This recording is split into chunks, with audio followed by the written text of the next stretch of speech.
আচ্ছা, দ্বিতীয় অধ্যায় দিচ্ছে ইউআই ইউএক্স এর অধ্যায়। ওকে, সহজ অধ্যায়, মুখস্থ পড়া খালি। UI UX, UI UX. আচ্ছা, আমাদের আছে নীল দাগগুলো না, ইউএক্স ডিজাইনের ধাপগুলো বর্ণনা, এস্টেমের স্ট্রাকচার বর্ণনা, এস্টেমের 5টি ট্যাগের বর্ণনা। একদম সহজ সহজ সব মুখস্থ করা। ওকে, খালি এস্টেমের স্ট্রাকচারটা বাদে। দেখ, ইউএক্স ডিজাইনের ধাপগুলো বর্ণনা করো। বেসিক্যালি খালি মুখস্থ পড়া, আমি দেখাই দিই এখানে। ইউএক্স ডিজাইনের ধাপ ধাপ ধাপ, এই যে ইউএক্স ডিজাইনের ধাপ, ঠিক আছে? এত এত এত এত লেখা লাগে, কিন্তু আমিও লিখছি অনেকখানেই লিখছি, প্রায় 3.5 পেজ। যাই হোক, দেখ, ইউএক্স রিডিং পড়াই যেহেতু।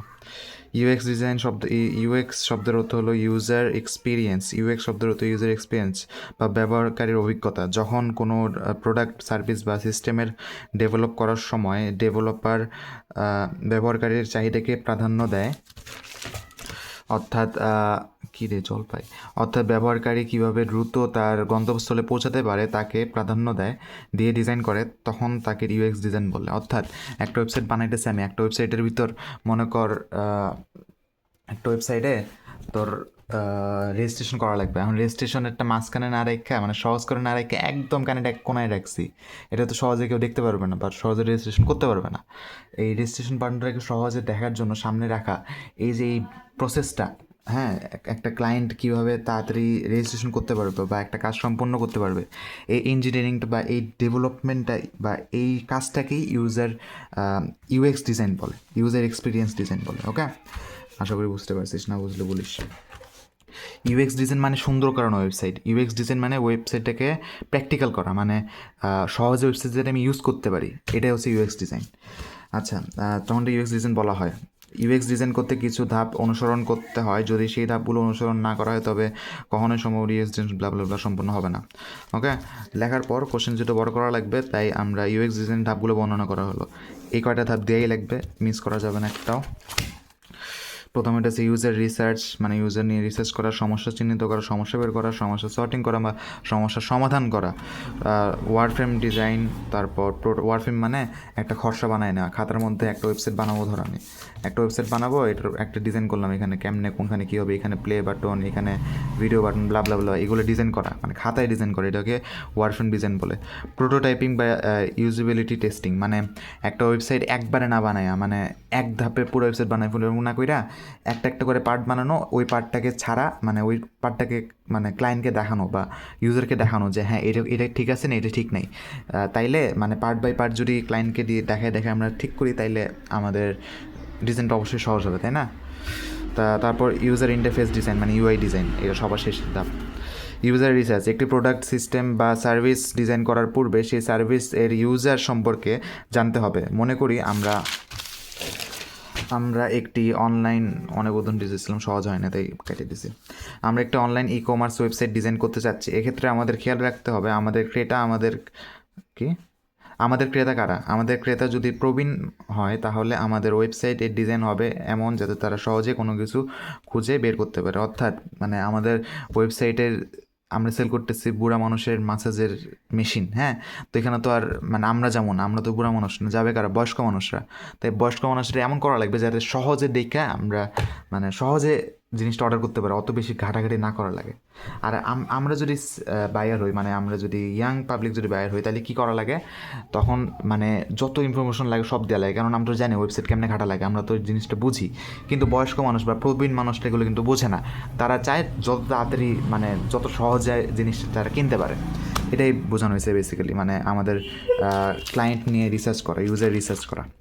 আচ্ছা, সমস্যা চিহ্নিত করা, ইউজার রিসার্চের সময় যে ইউজার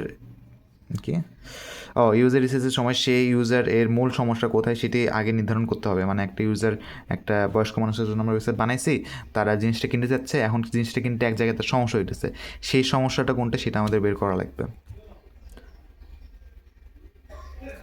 পারলেই ইউজার সম্পর্কে রিসার্চ করতে হবে।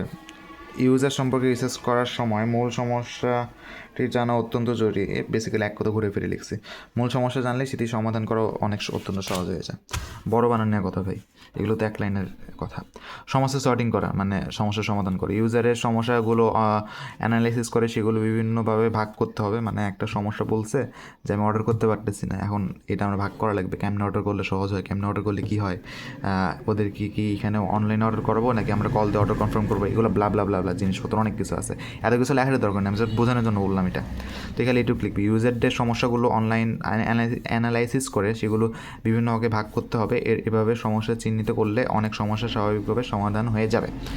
ওয়ারফ্রেম ডিজাইন দেখি। আচ্ছা দেখ, আমরা যখন একটা ওয়েবসাইট বানাই ডাইরেক্ট যদি কম্পিউটারে করি, হ্যাঁ, তাইলে কিন্তু অনেক মানে একটা ফ্লেক্সিবিলিটি থাকে না যে এইটা আমি এমনি আঁকাইতেছি, এটা আমি এমনি দিব। যদি আমরা আগে খাতায় বানাই নিই ডিজাইনটা, যে এখানে বাটন হবে, এখানে ভিডিও হবে, তাহলে কিন্তু আমাদের সেটা দেখে দেখে কম্পিউটারে বানানো ইজি হয়ে যাবে। এটা এখানে আমি বলছি। হ্যাঁ আসি। আচ্ছা কই আসলাম মনে নেই। আচ্ছা, আমরা অনেকেই ইউআই ডিজাইন করার সময় প্রথমেই কোনো টুল বা সফটওয়্যার দিয়ে ডিজাইন করা শুরু করে দিই। এর ফলে আমাদের অনেক সমস্যার সম্মুখীন হতে হয়, বারবার কোনো অংশ পরিবর্তন করতে হয়। কিন্তু আগেই সফটওয়্যার ডিজাইন শুরু না করে যদি আমরা পেন্সিল দিয়ে খাতায় বেসিক ডিজাইনটি করে নেই, তাহলে খুব সহজেই আমরা একটি ফাইনাল লেআউট তৈরি করতে পারবো। খাতায় ডিজাইন করার সময় কোনো ভুল হলে সেটি সহজেই মুছে পরিবর্তন করা সম্ভব। একেই মূলত ওয়ারফ্রেম বলে। বাস্তব। আচ্ছা, প্রোটোটাইপিং ও ইউজেবিলিটি টেস্টিং মানে একটা ওয়েবসাইট বানানোর সময়, এটা তো বললামই প্রথমে, যে আগেই পুরো ওয়েবসাইট একসাথে না বানাই এক ধাপসে আমরা পার্ট বাই পার্ট বানাবো বা প্রোটোটাইপ বানাবো, একটা ডেমো বানাবো। ওয়েবসাইটে একটা সফটওয়্যার আগেই ফাইনাল না করে একটা ডেমো ভার্সন বানাবো। ডেমো ভার্সন বানাইয়া ক্লায়েন্টদের দেখাবো যে এটা ঠিক আছে নাকি, এরকম করে চলবে নাকি, কী কী চেঞ্জ করা লাগবে। এটা যদি দেখাই তাইলে আমাদের মানে ধর একটা সার্চ বার দিছি, সার্চ বার ওদের লাগবে না। যদি আমরা আগেই সার্চ বারে সব কাজ শেষ করে ওদেরকে দেখাই তাহলে আমাদের সার্চ বারের কাজটা হুদা হইলো।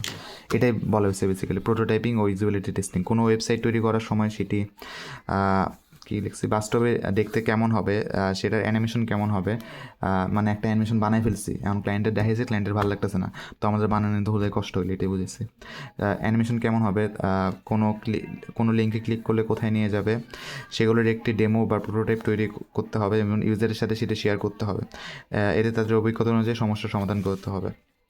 এখন ইউজার ইন্টারফেস ডিজাইন, উপরের সব কাজগুলো হওয়ার পর প্রায় সর্বশেষ কাজ হলো ইউজার ইন্টারফেস ডিজাইন করা। মানে উপরে সব কিছু করার পর আমরা ইউআই ডিজাইন করবো। আর এত কিছু বোঝা লাগবে না।